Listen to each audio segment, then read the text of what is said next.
भारतीय इतिहास, भारतीय साहित्य का गौरव में वेद साहित्य एडिशनल। तो इस चैप्टर का सारांश क्या है? वेद, अर्थ, वेदों के प्रकार, वेदों का अवतरण काल और वेदों का महत्व। वेद प्राचीन भारत के पवित्र साहित्य हैं जो हिंदुओं के प्राचीनतम और आधारभूत धर्म ग्रंथ भी हैं। वेद विश्व के सबसे प्राचीन साहित्य भी हैं। भारतीय संस्कृति में वेद वर्णाश्रम धर्म के मूल और सबसे प्राचीन ग्रंथ हैं। वेद शब्द संस्कृत भाषा के विद ज्ञाने धातु से बना है। इस तरह वेद का शाब्दिक अर्थ ज्ञान है। इस धातु से विदित जाना हुआ, विद्या ज्ञान और विद्वान ज्ञानी जैसे शब्द आए हैं। वेदों के प्रकार: ऋग्वेद, यजुर्वेद, सामवेद, अथर्ववेद।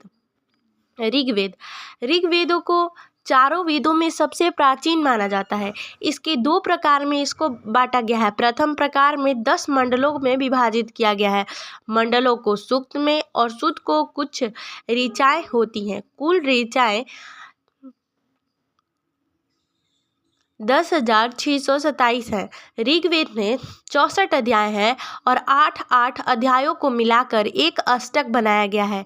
ऐसे कुल 8 अष्टक हैं। फिर प्रत्येक अध्यायों को वर्गों में विभाजित किया गया है। वर्गों की संख्या भिन्न भिन्न अध्यायों में भिन्न भिन्न ही है। कुल वर्ग संख्या 2024 है। पहले इनकी संख्याएं 21 थी, शाखाएं 21 थी, परंतु वर्तमान में इसकी शाखा का ही प्रचार है। 10 मंडल, सूक्त, ऋचाएं 10,627 और 64 अध्याय, अष्टक, वर्ग संख्या 2024। अजुर्वेद, इसमें गद्य और पद्य दोनों है। इसमें यज्ञ कर्म की प्रधानता है। प्राचीन काल में इसकी 101 शाखाएं थी, परंतु वर्तमान में केवल 5 शाखाएं हैं। काठक, कपि, अष्टल, मैत्रेयी, तैत्तिरीय, वाजसेनी। इस वेद के 2 भेद हैं, कृष्ण अजुर्वेद और शुक्ल अजुर्वेद। कृष्ण अजुर्वेद का संकलन महर्षि वेद व्यास ने किया। इनका दूसरा नाम तैत्तिरीय संहिता भी है। इसमें मंत्र और ब्राह्मण भाग मिश्रित है। शुक्ल अजुर्वेद इसे सूर्य ने याज्ञवल्क्य को उपदेश के रूप में दिया था। इनमें 15 शाखाएं हैं, परंतु वर्तमान में मध्याह्निन को जिस वाजसेनी भी कहते हैं प्राप्त है। इसमें 40 अध्याय, 303 अनुवाक्य और 1975 मंत्र है। अंतिम 40वां अध्याय ईश्वासोपनिषद है। ईश्वर के बारे में बताया हुआ इसमें उपदेश है। सामवेद, इसमें गान विधा का भंडार है। यह भारतीय संगीत का मूल है। ऋचाओं के गायन को ही साम कहते हैं। पहले इसकी 1001 शाखाएं थी, परंतु आजकल 3 ही प्रचलित है, कोथुनीय, जैमिनीय और राणानीय। पूर्व चरलिक में 4 कांड हैं, आग्नेय कांड, इंद्र कांड, पामन कांड, आरण्य कांड। चारों कांडों में कुल 640 मंत्र हैं। फिर महान नियम अर्चित के 10 मंत्र हैं। इन प्रकार पूर्वाचिलक में कुल 650 मंत्र हैं। उत्तरेचिक को 21 अध्यायों में बांटा गया है। 9 प्रपाठक कुल 1225 मंत्र हैं और सामवेद में कुल 1875 मंत्र हैं। इससे अधिकतर मंत्र ऋग्वेद से लिए गए हैं। उपासना का प्रवर्तक भी कहा जाता है। अथर्ववेद, इसमें गणित, विज्ञान, आयुर्वेद, समाजशास्त्र, कृषि विज्ञान आदि अनेक विषय वर्णित हैं। कुछ लोग इसमें मंत्र तंत्र भी खोजते हैं।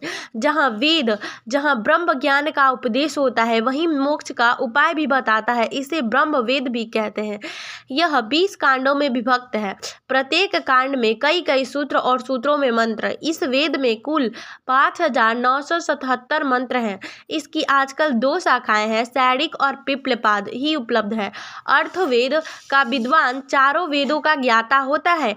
यज्ञ में ऋग्वेद का होता देवों का आवाहन करता, सामवेद की उदत्रा समागम करता, अजुर्वेद की अथर्व देवकोटि कम का विधान करता तथा अथर्ववेद का ब्रह्म पूरे यज्ञ कर्म पर नियंत्रण रखता। वेदों का अवतरण काल सृष्टि के आरंभ से माना जाता है। इसके हिसाब से हमारे वेद 1,96,08,053 117 वर्ष पुराने हैं। ठीक है। वेद अवतरण के बाद श्रुति के रूप में रहे और बाद में वेदों के लिपिबद्ध किया गया और वेदों को संरक्षित करने अथवा अच्छी तरह से समझने के लिए वेदों को ही वेदांगों का आविष्कार किया गया। इसमें उपस्थित खगोलीय विवरण के अनुसार कई इतिहासकार 5000 से 7000 साल पुराना मानते हैं, परंतु आत्मचिंतन से ज्ञात होता है जैसे 7 दिन बीते जाने पर पुनः रविवार आता है, वैसी खगोलीय घटनाएं बार बार होती हैं, अतः इनके आधार पर गणना श्रेयकर नहीं है।